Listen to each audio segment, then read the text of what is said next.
एक बात मैं आपको वचन से बोलना चाहता हूँ। एक धर्मशास्त्री एक भविष्यवाणी का माहिर यीशु मसीह के पास आकर यीशु मसीह से पूछने लगा, रब्बी सबसे बड़ी आज्ञा क्या है? सबसे बड़ी आज्ञा है। तो यीशु मसीह को बताना पड़ा ये सबसे बड़ी आज्ञा है। यीशु मसीह ने क्या कहा? तो अपने परमेश्वर सुन इस्राएल, तेरा यहोवा परमेश्वर यहोवा एक है। तू अपने सारे मन से, अपनी सारी जान से, अपनी सारी बुद्धि से और अपनी सारी शक्ति से परमेश्वर को प्रेम कर। यदि मैं और आप सुबह उठते इस वचन से अपने जीवन की शुरुआत करेंगे, हमारे जीवनों में बहुत बड़ा बदलाव हम अपने जीवन में देखेंगे।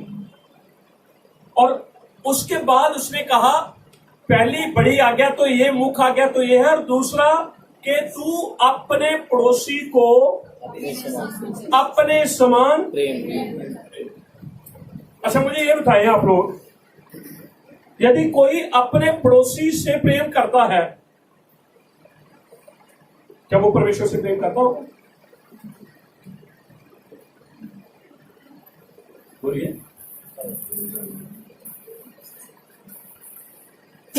पहले है अपने परमेश्वर से प्रेम कर। जो परमेश्वर से प्रेम करेगा वो पड़ोसी से प्रेम करेगा, और जो पड़ोसी से पहले प्रेम करेगा ना, वो परमेश्वर से प्रेम करेगा। अच्छा, अब सवाल उठा है कि पड़ोसी है कौन? कौन है पड़ोसी? किसको हम पड़ोसी समझ सकते हैं? बहुत बढ़िया एक उदाहरण दिया यीशु मसीह ने। वो कहता है, एक व्यक्ति यरूशलेम से जुरो की नगर को चला। जुरो नगर की चला तो रास्ते में क्या हुआ? डाकुओं ने। कौन मिले? डाकू। क्या किया डाकुओं ने? मारा, उसके वस्त्रों को उतारा और फिर उसको मारा और ऐसा अधमरा करके उसे छोड़ दिया। कौन आया? दोनों, याजक आया। कौन आया? याजक ने देखा, चला गया। फिर कौन आया? लेवी आया। लेवी ने देखा, चला गया। फिर कौन आया? बोलिए बोलिए। सामने चला गया? नहीं। क्या होगा सामने? रुका, रुक कर देखा कि इसके अंदर जीवन है, इसके अंदर प्राण है।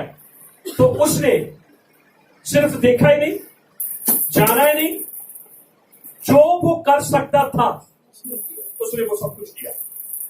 उसके जख्मों को साफ किया, उसके ऊपर मलहम पट्टी की, अपनी सवारी उसको दी और उसको एक ऐसे स्थान में छोड़ा जहां उसकी देखभाल की जाए। और जब वहां छोड़ा गया देखभाल के लिए, तो वहां खर्चा देकर आया कि ये लो इसका खर्चा, अगर इससे ज्यादा होगा मैं आऊंगा और वो सारा खर्चा तुम्हें दे दूंगा।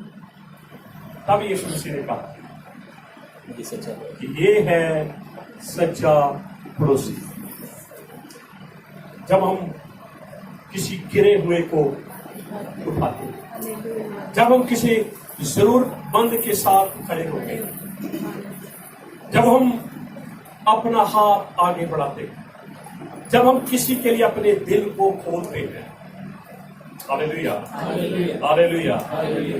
तो आपको पता है, ये व्यक्ति आपको बाहर नहीं मिलेंगे, आपके घर में, और असली पड़ोसी आपका घर का है। इसका है जो आपके घर में रहता है। क्या वो जरूरतमंद नहीं होता? क्या उसको आपकी जरूरत नहीं होती? क्या अगर आप परमेश्वर से प्रेम करते हैं तो फिर ऐसा हो सकता है कि आप अपने पड़ोसी से प्रेम ना करें? हाँ, आज तक हम तो यही समझते हैं पड़ोसी जो साथ रहता है ना, वही पड़ोसी होता है।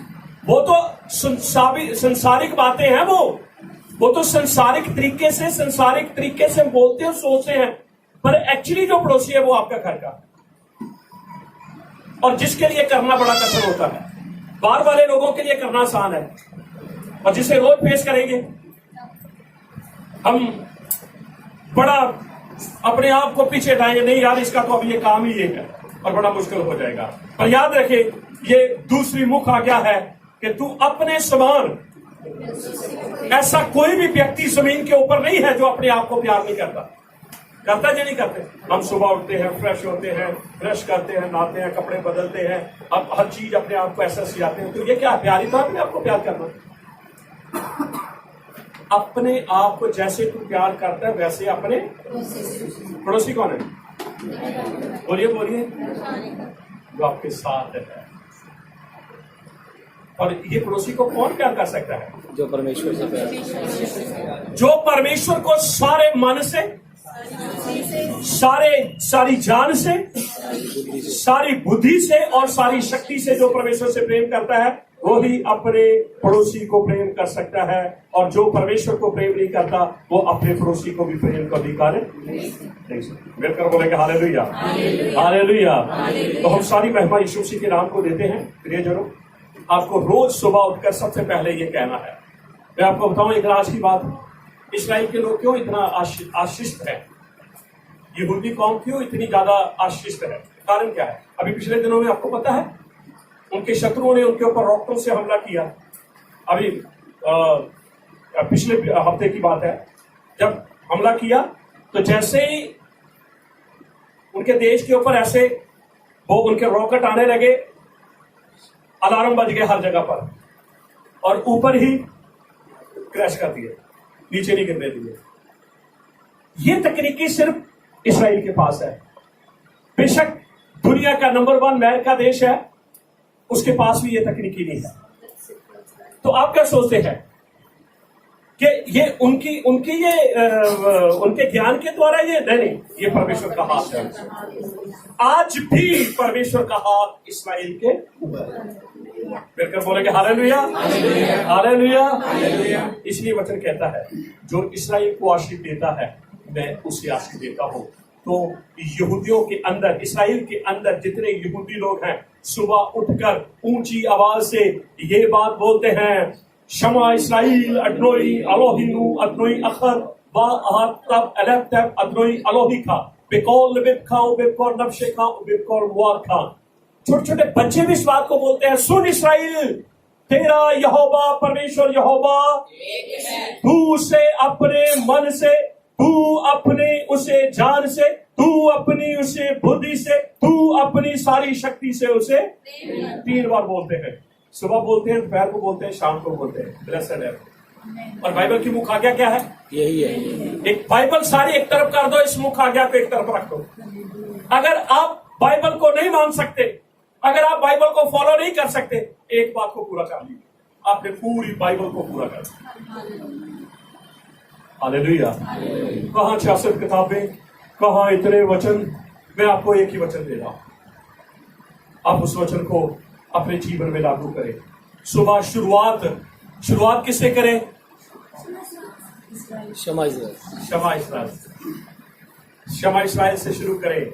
सुन इस्राएल, तेरा यहोवा परमेश्वर यहोवा एक है। तू अपने सारे मन से, सारी जान से, सारी बुद्धि से, सारी शक्ति से उसे प्रेम। सुनना है आपने, आपको सुनाई देना चाहिए। इस्राएल के लोग बोलते हैं, सुनते हैं, और फिर उनको पता है कि हमारा सारा प्रेम किसको होना चाहिए? परमेश्वर को। हम क्या करते हैं? हम प्रेम को बांटते हैं। थोड़ा प्रेम परमेश्वर के साथ, थोड़ा प्रेम लोगों के साथ, थोड़ा प्रेम जॉब के साथ, थोड़ा प्रेम अपने साथ। तो फिर कैसे होगा? हालेलुया। परमेश्वर प्रथम है, सेकंड है, बोलिए बोलिए। तो मेरे और आपके जीवन से क्या चाहता है? प्रथम स्थान चाहता है। हालेलुया। आप अपने जीवन में बहुत कुछ देखें। विजन दर्शन नहीं आते, आप दर्शन देखिए। स्वप्न नहीं आते, आपको स्वप्न आएंगे। आवाज नहीं आती, आपको आवाज आएगी। वचन के प्रकाशन नहीं खुलते, आपके ऊपर वचन के प्रकाशन खुलेंगे। करके देखो आप। मैं आपको वचन ही बोलने के लिए दे रहा हूं, और तो कुछ नहीं दे रहा हूं, आपको बोलना है सुबह उठ करके, यहोवा परमेश्वर यहोवा एक है। प्रभु को धन्यवाद। तो प्रियजनों, आज हम याकूब के नाम के ऊपर कुछ बातों को सीखेंगे, और ये हमारे लिए बहुत जरूरी है। सबसे पहले मैंने क्या लिखा है? इस्राएल। बोलिए बोलिए, कैसे बोले? इस्राएल। आपको पता है कि याकूब को परमेश्वर ने याकूब के नाम से कम पुकारा, इस्राएल के नाम से ज्यादा पुकारा। परमेश्वर ने यकूब को यकूब के नाम से काम पुकारा है, और कौन से नाम से? तो इस्राएल किसका नाम था? बोलिए बोलिए। याकूब। जब आप जेनेसिस उत्पत्ति उसके 32 अध्याय को 32 चैप्टर को 28 वर्ष को पढ़ेंगे तो वहां पर परमेश्वर खुद नाम ये देता है यकूब को। यकूब को ये खुद नाम देता है कि तू आज से यकूब नहीं, बोलिए बोलिए, फिर से बोले, इस्राएल। ये इस्राएल नाम देने की योजना परमेश्वर की उस समय से नहीं हुई। उसने इस्राएल को पहले से ही अपने वचनों में रखा हुआ था, अपने वचनों में रखा हुआ था। आगे थोड़ा सा जब हम आगे पढ़ेंगे तो हम जानेंगे, क्योंकि उस समय तो यकूब पैदा भी नहीं हुआ था, उस समय तो अब्राहम भी पैदा नहीं हुआ था, उस समय तो इसाक भी पैदा नहीं हुआ था, क्योंकि अब्राहम से इसाक आया, इसाक से यकूब आया। और ये गवाही है कि यीशु मसीह ने खुद कहा कि परमेश्वर जो है वो अब्राहम का परमेश्वर है। किसका? बोलिए बोलिए। मैं और आप किसके परमेश्वर को मानते हैं? और फिर उसने क्या कहा? वो इसहाक का परमेश्वर है। फिर उसने क्या कहा? वो यकूब का परमेश्वर है। तीनों का नाम लिया। कौन कौन सा? इब्राहिम, इसहाक, याकूब। फिर से बोले, मैं मुर्दों का नहीं। इसका अर्थ है ये तीनों परमेश्वर की नजरों में जीवन है। तो जब मैं अब्राहम, इसाक और यकूब के परमेश्वर को पुकारते हैं तो हम मुर्दों को, खुदा को नहीं पुकारते, हम जीवते खुदा को पुकारते। इसलिए वो मेरी और आपकी पुकार को सुनता है, वो मेरी और आपकी प्रार्थना का उत्तर देता है। मिलकर बोलेंगे हालेलुया। सुनिए, कुछ और बात मैं आपको बताऊंगा। अब्राहम, इसाक, यकूब जब आप बोलते हैं, इन तीन तस्वीरों के अंदर यीशु मसीह की तस्वीर कौन सी है? तीनों। ठीक है, तीनों। कोई और? ठीक है, पहले मेरा सवाल समझे। हम कहते हैं अब्राहम, इसाक और यकूब, तीन नाम हो गए। इन तीनों नामों के अंदर यीशु मसीह की तस्वीर के अब्राहम के साथ जोड़ेंगे, या इसहाक के साथ जोड़े, या यकूब के साथ जोड़े? बोलिए बोलिए। फिर से बोले। क्यों? कारण क्या है? इसहाक के साथ कैसे जोड़ सकते हैं? कुर्बानी हुई। ठीक है, और ठीक है, वो भी इकलौता था, यीशु मसीह भी इकलौता था। शाबाश। कोई और? एक दुल्हन। मैं समझ नहीं पा रहा। एक दुल्हन थी। शाबाश, एक दुल्हन थी। सुने ध्यान से, अब मैं आपको थोड़ा सा बता दूं, तो ऐसे बहुत लंबे चले जाएंगे। नंबर 1, अब्राहम के साथ हम यीशु को इसलिए नहीं जोड़ सकते। सबसे पहली बात, अब्राहम ने स्थान को चेंज किया, जगह चेंज की। क्या किया? जगह चेंज। दूसरी बात, अब्राहम ने 3 शादियां की। कितनी शादियां? 3। कौन कौन सी? पहली सारा, दूसरी हाजिरा, और तीसरी कतूरा। 3 शादियां की। सुनिए, 2 बातें हो गई। पहली बात क्या है? अब्राहम ने जगह चेंज की। दूसरी बात इधर देखो आप सब। दूसरी बात, अब्राहम ने 3 शादियां की। तीसरी बात, अब्राहम का नाम चेंज किया गया। पहले नाम क्या था? फिर क्या कहा? इब्राहिम। सुनिए, अब यकूब के पास आ जाए। यकूब जो था, जो नहीं बचे यीशु मसीह को उनकी जरूरत है। तो पहली बात, यकूब ने भी स्थान चेंज किया, वो अपने मामू के पास आकर रहने लगा। दूसरी बात, यकूब ने कितनी शादियां की? 4। वो दादे से आगे चला गया। लेया की नौकरानी, राखेल की नौकरानी। कितनी हो गई? 4। तीसरी बात, यकूब का नाम भी चेंज किया गया, यकूब का। अब इन दोनों तस्वीरों में यीशु की तस्वीर कोई नहीं है। इसाक ने जगह चेंज नहीं की। जिस स्थान पे वो रहता था अकाल पड़ा, जिस स्थान पे वो रहता था अकाल पड़ा। जब अब्राहम के दिनों में अकाल पड़ा तो अब्राहम ने कनान को छोड़ा, मिस्र को चला गया। पर इसाक ने ऐसा नहीं किया। खुदा ने इसाक को कहा तू यहीं रहेगा, मैं तुझे यहीं 100 गुना आशीष दूंगा। कितनी आशीष? दूसरे 100 गुना। अकाल के दिनों में बीज बोया, उसने 100 गुना आशीष पाई। नंबर 1, उसने जगह नहीं चेंज की। अब्राहम ने भी जगह चेंज की, यकूब ने भी जगह। दूसरी बात, अब्राहम ने जो शादियां की बहुवचन में, यकूब ने बहुवचन में शादियां की, इसाक ने एक ही शादी की। तीसरी बात, अब्राहम का नाम चेंज हुआ, यकूब का नाम चेंज हुआ, इसाक का नाम भी चेंज हुआ। इसीलिए यीशु मसीह को इसाक के साथ जोड़ा गया। मिलकर बोलेंगे हालेलुया। यीशु मसीह यरूशलेम में आया और उसने खुद कहा मुझे इस्राएलियों की खोई हुई भेड़ों के पास भेजा गया। और यीशु मसीह यशुआ के नाम में आया और आज भी उसका नाम, आप उसे जीसस कहें, आप उसे यीशु कहें, आज भी उसका नाम यशुआ है। क्या है? यशुआ। मिलकर बोलेगा हालेलुया। ये नाम चेंज हुआ? आकाश के नीचे जमीन के ऊपर कितने नाम? वो चेंज होने वाला नाम नहीं है, वो अटर्नल है, वो हमेशा के लिए है।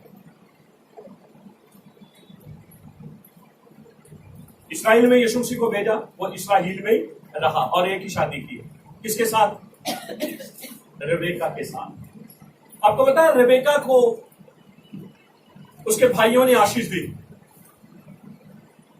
कि तू हजारों की माता बनेगी। कितनों की? हजारों। अगर आप इसाक को यीशु समझ रहे हैं तो आपको रेबेका को कलीसिया समझना पड़ेगा, क्योंकि आज कलीसिया ही है जो लाखों की मां बनेगी। अगर आप इसाक को यीशु समझ रहे हैं तो आप रेबेका को कलीसिया समझे। और ये भी भाइयों ने कहा तेरे शत्रु तेरे ऊपर प्रबल नहीं होंगे। तो ये सिर्फ कलीसिया के लिए आशीष है कि मौत और पताल भी तेरे ऊपर जीत नहीं सकती। मिलकर बोलेंगे हालेलुया, हालेलुया।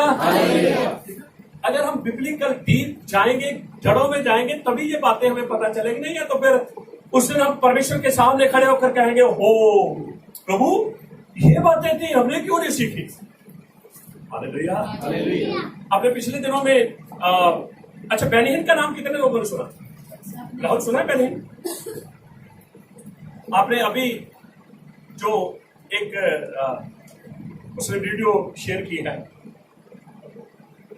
प्रॉस्पेरिटी के ऊपर, उसने अपना पश्चाताप किया है कि मैंने 20 साल से गलत प्रचार किया है। कितने साल से? 20 साल। ये बहुत मुश्किल है। इतना बड़ा पास्टर कलीसिया के अंदर रिपेंट कर रहा है, पश्चाताप कर रहा है कि मैंने सुसमाचार को बेचा है, पानी के द्वारा, तेल के द्वारा और भिन्न भिन्न प्रकार की चीजों के द्वारा मैंने सुसमाचार को बेचा है। और मैं पश्चाताप करता हूं और अब मैं अपनी थियोलॉजी को चेंज कर। ये छोटी बात नहीं है, ये बहुत बड़ी बात है, क्योंकि ये सारे गिरने के ट्रेंड और ये अन्य भाषा की ट्रेंड ये यहीं से आए हैं। कहां से? बेनिहिन से, वही लेकर आया है। अब बाप तो तौबा कर गया, बच्चे तो अभी उसी मार्ग में उतर। अगर बाप की आंखें खुली हैं तो हम विश्वास करते हैं कि बच्चों की आंखें भी खुलेगी जरूर। मिलकर बोलेंगे हालेलुया, हालेलुया। तो मैंने आपको 3 नाम दिए हैं। तीनों नामों में यीशु का नाम जो है, यीशु की छवि जो है वो इसहाक के साथ जुड़ती है, अब्राहम के साथ नहीं जुड़ती, यकूब के साथ नहीं जुड़ती। किसके साथ जुड़ती है? ठीक है, तो अब हम आ जाए हैं यकूब के पास। किसके पास? फिर से बोले। हाँ, तो यहाँ क्या लिखा मैंने? बोलिए बोलिए, फिर से बोले। इस्राइल जो है, आज हम एक देश को इस्राइल कहते हैं। किसको कहते हैं? तो इसराइल देश नहीं, इसराइल एक परिवार है, और उस परिवार के अंदर 7 लोग हैं। उस परिवार के अंदर ठीक है। शुरू करेंगे हम उनके नाम जो हैं। नंबर 1 अब्राहम, दूसरा नंबर इसहाक, तीसरा याकूब, चौथा सारा, पंजवा रेबेका, 6वां लेया और 7वां राखेल। कितने नाम है? तो ये तो परिवार है। इन 7 नामों को जब हम इकट्ठा करते हैं तो फिर जो हमें शब्द मिलता है वो है इसराइल। क्या है? इसराइल। अच्छा, नया नियम के अंदर लिखा है कि जितनों ने मसीह के ऊपर विश्वास किया है, पत्रियों में लिखा है, वो किसकी संतान कहलाएगी? नो, अब्राहम की। किसकी संतान? बोलिए बोलिए। तो अब्राहम कौन है? इसराइल। जब मैं और आप विश्वास करते हैं यीशु मसीह के ऊपर, तो अब्राहम की संतान होने के कारण मैं और आप भी इसराइल के साथ जुड़ जाते हैं। जब आप इसराइल के लिए दुआ करते हैं, आप अपने आप के लिए दुआ करते हैं। हालेलुया। ऐसे नहीं खुदा ने कहा इसराइल के लिए दुआ करो, क्योंकि आप इसराइल के परिवार के लिए दुआ करेंगे तो उस परिवार में आप भी शामिल हैं, क्योंकि आपको भी अब्राहम की संतान होने का अधिकार दिया। मैं चाहूंगा एक वचन पढ़ दीजिए।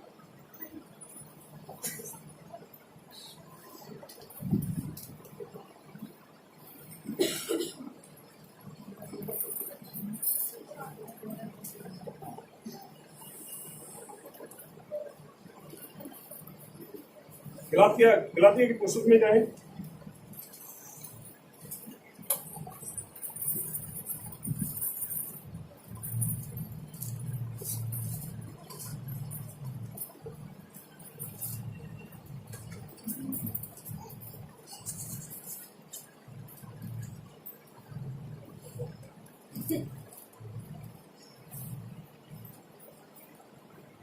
हम 3:7 पढ़ेंगे।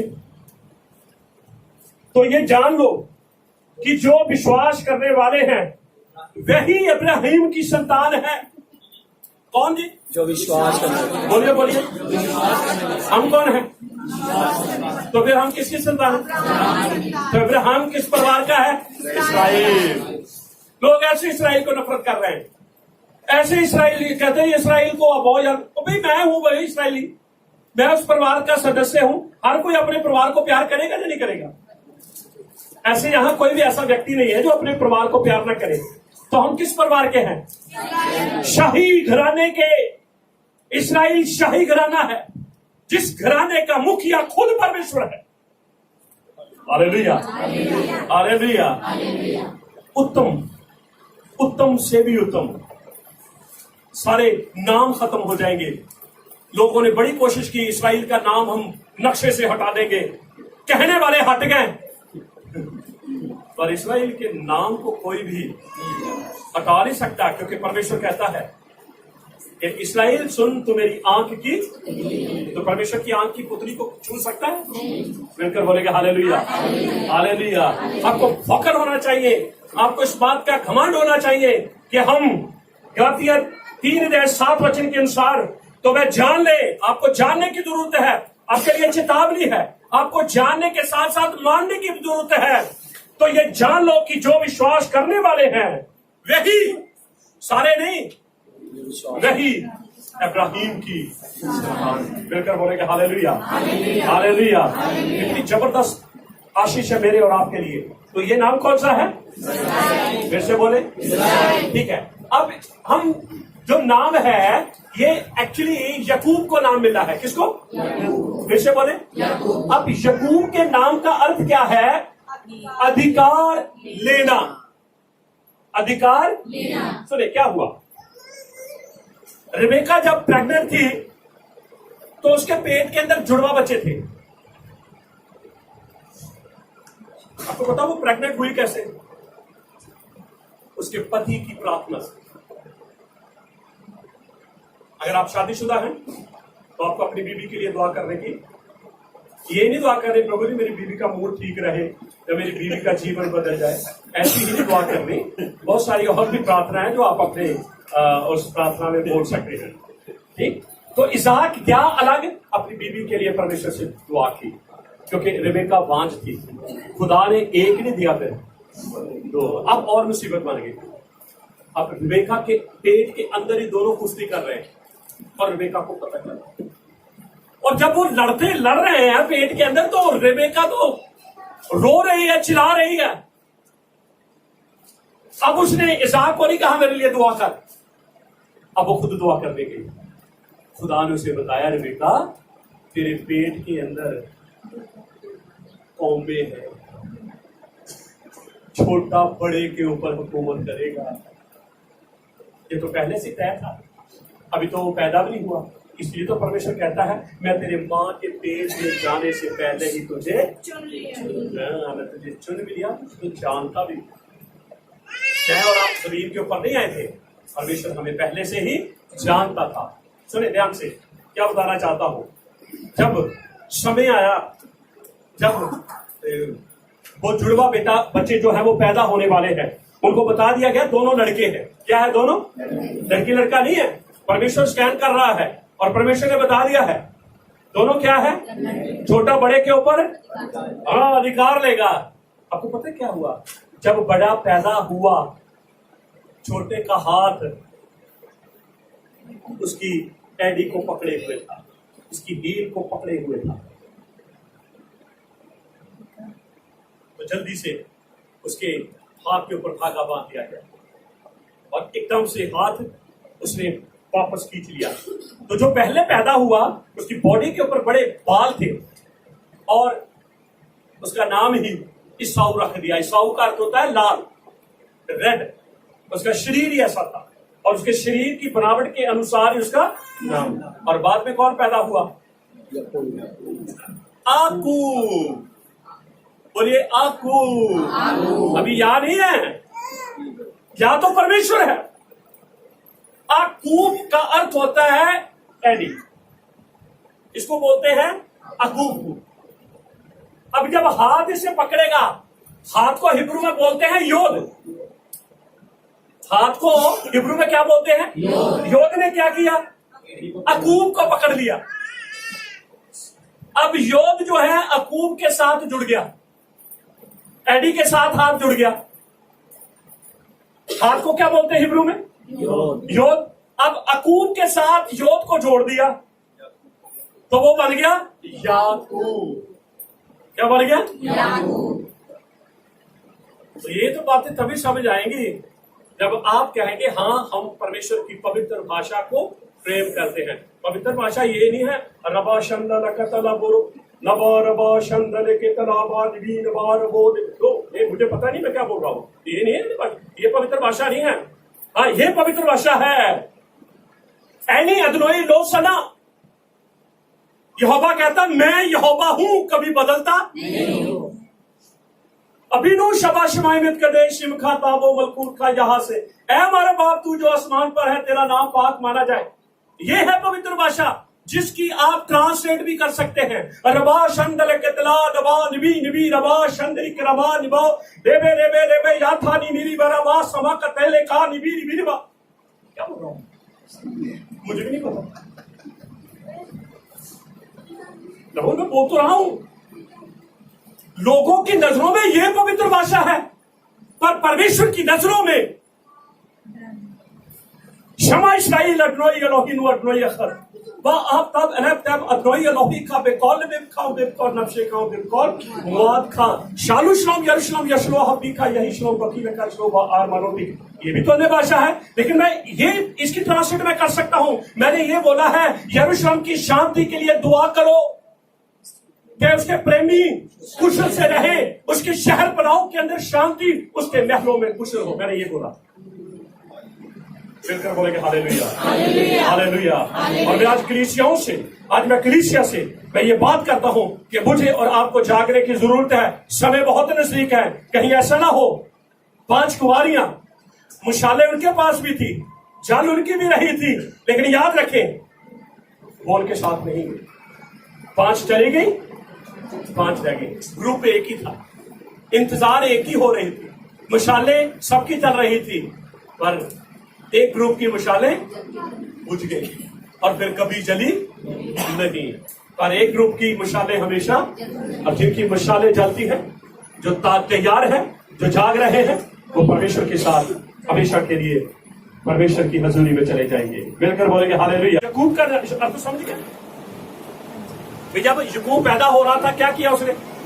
अपने भाई की हड्डी को क्या बोलते हैं? याकूब। क्या बोलते हैं? उसने अपना योद निकाला और क्या किया? आडी को, देखो आडी और इधर अपनी आडी उठा, मेरे हाथ ने उसकी हड्डी को, तो योद याकूब के साथ जुड़ गया, तो बन गया। मिलकर बोलेंगे हालेलुया, हालेलुया। सुने। तो उसका अर्थ क्या? अधिकार लेना। क्या लेना? तो वही मैंने लिखा है, याकूब हिब्रू में लिखा है, और ही होल्डर यानी कि अधिकार लेना। अब सुने ध्यान से, पहले अब्राहम का नाम लिखा है, इसहाक का नाम लिखा है और याकूब का नाम लिखा है। सुने, अब्राहम के साथ एलफ जुड़ा है, और एलफ कौन है? यहोवा। इसहाक के साथ या जुड़ा है, या कौन है? यहोवा। याकूब के साथ या जुड़ा है, या कौन है? अब देखो, एलफ की वैल्यू 1 है, योद की 10 है, और फिर योद की 10 है। कितने हो गए? बोलिए। तो 3 बार 7, ट्रिनिटी कंप्लीट। ट्रिनिटी जब 7 आएगा तो 7 किसको दिखाएगा? कंप्लीट को। तो 3 किसको दिखाएगा? ट्रिनिटी को। मिलकर बोलेंगे हालेलुया। सुनिए, मैं आपको थोड़ी सी गिनती बता दूं। 1 बोलते हैं परमेश्वर एक, 2 गवाही, 3 ट्रिनिटी, 4 दिशाएं, 5 अनुग्रह, 6 इंसान, 7 कंप्लीट, 8 न्यू बिगनिंग, 9 आत्मा के फल, 10 नियम। इस तरीके से खुदा की बिब्लिकल बातों की जो गिनती है आगे बढ़ती है। मिलकर बोलेंगे हालेलुया। ठीक है, सुने ध्यान से सुने। आगे हमने उत्पत्ति 32 का 28 यहां लिखा है, यहां पर लिखा है याकूब का नाम इस्राएल रखा गया। लेकिन याद रखें, ये नाम रखने से पहले परमेश्वर ने अपने वचनों में इस नाम को रख दिया था। ये कोई अचानक परमेश्वर ने नाम नहीं रखा, परमेश्वर की प्लानिंग में था याकूब का नाम इस्राएल रखा जाएगा, क्योंकि याकूब कोई नाम नहीं है। अड्डी को पकड़ने वाले को याकूब बोल दिया, ये नाम तो नहीं है, ये तो उसका एक्शन था, एक्शन को नाम दिया। अब एक्शन को चेंज करेगा खुदा, उस पर्सन का नाम इस्राएल रखेगा। क्या रखेगा? तो इस्राएल खुदा ने पहले ही अपने वचनों में रखा था। वचन के अंदर लिखा, ढूंढोगे तुम, बोलिए। पर ये ढूंढना ये नहीं है कि हम अपनी फिजिकल या हम शरीर का आशीषों को ढूंढे, नहीं। आप वचन को ढूंढे और आप ढूंढोगे तो आपको मिलेगा। मिलकर बोलेंगे हालेलुया। दूसरी बात मैंने लिखा है, इस्राएल का नाम एक देश ही नहीं, यानी कि देश का नाम भी है, एक देश ही नहीं बल्कि एक परिवार भी है। ठीक है, चलो जी उसको कोई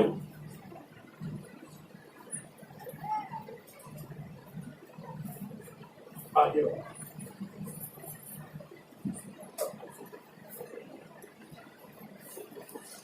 ठीक है, मैंने कहा एक देश ही नहीं बल्कि एक परिवार। सुने, जब हम इस तरीके से पढ़ेंगे, योद शिन रेश एलफ लामिद पढ़ेंगे तो इस्राएल में बनेगा। क्या बनेगा? ठीक है। अब हमने योद से जसखाब को लिया, फिर योद से याकूब को लिया, 2 नाम आ गए, इसहाक भी आ गया, याकूब भी आ गया। फिर हमने शिन से सारा लिया, याकूब इसहाक के साथ सारा का रिश्ता है। इसहाक की सारा क्या लगती है? माँ, और याकूब की क्या लगती है? दादी। ठीक है, शाबाश। फिर हमने रेश को दिया, और रेश के साथ रेबेका और राखिल है। फिर हमने एलफ को लिया, एलफ के साथ अब्राहम है। फिर हमने लामन को लिया, लामन के साथ लिया है। अब नाम देखो कितने हो गए, इसहाक के, याकूब 2, सारा 3, रेबेका 4 और राखिल, अब्राहम और लेया 7 नाम। परमेश्वर ने 7 को तो जहां कंप्लीट होना है उसने इसको रखा है। मिलकर बोलेंगे हालेलुया। तो इस्राएल एक देश ही नहीं है, बल्कि एक परिवार और मैं और आप उस परिवार के सदस्य सदस्य हैं। हम किससे हैं? जब हम इसराइल को कहते तो हम अपने आप को कहते हैं। जब हम इसराइल के लिए दुआ करते तो हम अपने आप के लिए दुआ करते, अपने परिवार के लिए दुआ करते, हम अपनी कलीसिया के लिए दुआ करते हैं, क्योंकि हमारी कलीसिया भी इसराइल का अंग है। ठीक है, तो भाई अब इसराइल आया कहां से? जब हम जेनेसिस उत्पत्ति 1:31 वचन सुने, पहले उत्पत्ति पहले अध्याय के सिर्फ 31 वचन है, लिखा है जब परमेश्वर ने सब कुछ बना लिया तो फिर छठा दिन आया। कौन सा? सातवें दिन क्या करना था उसने? आराम करना था। तो दिन को बोलते हैं यौम और 6 को बोलते हैं शीशी। तो दोनों को जोड़ेंगे, यौम शीशी। बोलिए यौम शीशी। यौम का अर्थ क्या है? दिन। और शीशी का अर्थ क्या है? 6। यहां ये नहीं लिखा शुक्रवार आया, शनिवार आया, एतवार आया, नहीं, उनके ऐसे नहीं है। उनका है रिशोन, शनि, शलीशी, रवई, खमीशी, शीशी, फिर शबत। ठीक, तो यौम शीशी आया। ये 31 वचन खत्म होता है। मैंने सिर्फ 2 शब्दों को लिया, यौम शीशी को लिया। अब 2 अध्याय का पहला वचन शुरू हो जाता है। मैंने हिंदी में लिख दिया है। हमने योद को ले लिया, यहां से यहां योद ले लिया, शीशी का योद ले लिया। अब हम 7 अक्षर आगे आएंगे। 1 2 3 4 5 6 7। 7वां अक्षर कौन सा मिला? ठीक है, योद और छिन इकट्ठे कर दीजिए। ठीक है, आगे फिर 7 जाएंगे। 1 2 3 4 5 6 7। 7वां कौन मिला? रेस्ट मिला। अब फिर हम आगे जाएंगे 7। 1 2 3 4 5 6 7। कौन मिल गया? हाँ, फिर अब 7 आगे जाएंगे। 1 2 3 4 5 6 7।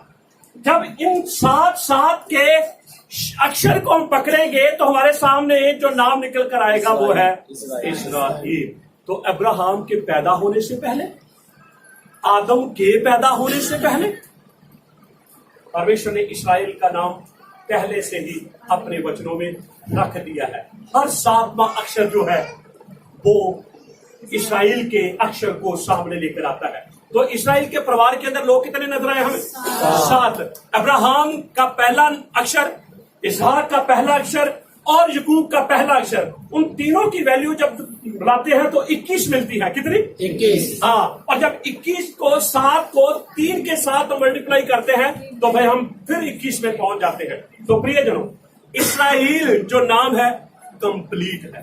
तो क्या आप सोच सकते हैं कि इस्राएल नाम दुनिया से मिट सकता है? बोलिए, नहीं मिट सकता, कभी भी नहीं मिट सकता। मिलकर बोलेंगे हालेलुया। हालेलुया। 2 वचन पढ़ेंगे, ठीक है, फिर हम प्रार्थना करेंगे। जल्दी से हम मत्ती 24 अध्याय उसका 33 और 34 वचन पढ़ेंगे।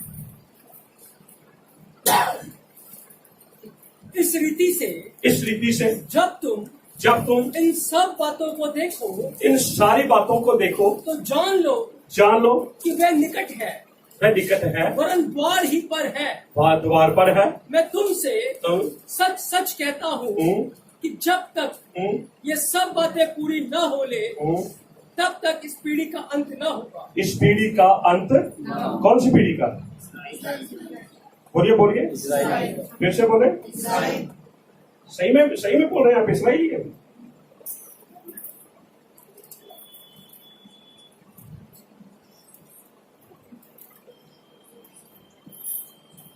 ठीक है, मैं भी एक वचन पढ़ रहा हूं, ध्यान से सुने। मैं 33 वचन मत्ती 24 का 33 पढ़ रहा हूं। कहता अंजीर के पेड़ से ये दृष्टांत सीखो। किसके पेड़ से? बोलिए। बाइबल के अंदर अंजीर का पेड़ इस्राएल को दिखाता है। जब यीशु मसीह को भूख लगी, कहाँ गया? बोलिए। क्या ढूंढ रहे? उसको मिला फल? हरा भरा था, खूबसूरत था, बड़े लोग आराम पाते थे, पक्षी आते थे, ऐसे भिन्न प्रकार की उसकी क्वालिटियां थी, खूबसूरती थी, लेकिन फल नहीं। खुदा यीशु मसीह ने उसे कहा आगे से तुम्हें फल। आपको पता है वो किसकी तस्वीर थी? इस्राएल। वो पेड़ किसकी तस्वीर थी? इस्राएल के पास यीशु मसीह आया था। इस्राएल ने यीशु मसीह को एक्सेप्ट नहीं किया बल्कि रिजेक्ट कर दिया। परमेश्वर उनके जीवन से फल चाहता था, और जो पेड़ फल नहीं देता वो रिजेक्ट कर दिया जाता। यूहन्ना कहता है कि पेड़ की जड़ के ऊपर कुआड़ा रखा गया है, जो पेड़ अच्छा फल नहीं देगा उसको काट दिया जाएगा। जब अंजीर की बात आती है, अंजीर के पेड़ से ये दृष्टांत सीखो, जब उसकी डालियां कोमल हो जाती हैं और पत्ते निकलने लगते हैं तो तुम जान लेते हो कि कौन सी ऋतु आ गई, फल देने की ऋतु आ गई है। आगे लिखा है, इसी रीति से जब तुम इन सब बातों को देखो तो जान लो कि वह निकट है। आज अगर आपको रैप्चर की तैयारी करनी है, कुछ ना करे, आप अपने देश के राष्ट्रपति प्रधानमंत्री को ना देखें, पाकिस्तान के अंदर क्या हो रहा है ना देखें, भूटान, नेपाल और बांग्लादेश, भिन्न भिन्न प्रकार के जितने देश हमारे वहां ना देखें, इसराइल को देखें। इसराइल के साथ छेड़छाड़ हो रही है, इसराइल बढ़ रहा, फूल रहा है, इसराइल के ऊपर आक्रमण किए जा रहे हैं, इसराइल के अंदर मंदिर की उसारी शुरू होने वाली है। तो ये सारी चीजें ये दिखा रही है कि यीशु मसीह एक ही चीज को देखकर आप अपने आप को तैयार कर सकते हैं, वो है इसराइल। मिलकर बोलेंगे हालेलुया, हालेलुया। अगर आप इसराइल को देखेंगे, इसराइल की गतिविधियों को देखेंगे, इसराइल के अंदर छेड़छाड़ हो रही इसको देखेंगे, आपको पता चलेगा कि परमेश्वर के वचन ने हमें खुद कहा है कि जब तुम ये बातें वहां होती देखो, अंजीर के पेड़ के साथ ये चीज होती देखो, तो सोच लो समय हम बहुत निकट हैं। और याद रखें, बिल्कुल हम आखिरी घड़ी में है, आखिरी पीरियड में है, और ये अब दोबारा कोई और पीढ़ी नहीं आएगी और उससे पहले यीशु मसीह आ जाएगा। मिलकर बोलेंगे हालेलुया। हम सारी महिमा यीशु मसीह के नाम को देते हैं। ये रैप्चर का हमारा भाग है कि हम इसराइल को देखें। किसको देखें? इसराइल को देखें। अगली बार मैं आपको बताऊंगा कि यहूदी शादी, क्योंकि यहूदी शादी जो है वो बहुत मायना रखती है रैप्चर की बातों को सुनने और सीखने के लिए। उसके 2 भाग हैं, हर भाग के 7 जो पॉइंट है और 7 पहले के 7 दूसरे के। आगे हम जैसे जैसे हम बढ़ते जाएंगे उन बातों को सीखते जाएंगे। सब मिलकर बोलेंगे हालेलुया। मैं उन सब अपने भाई बहनों को शब्द श्लोक बोलता हूँ और जो इस समय हमारे साथ बिब्लिकल बातों को सुन रहे हैं, सीख रहे हैं, मैं विश्वास करता हूँ कि हम इन बातों से आशीष पा रहे हैं। आमीन।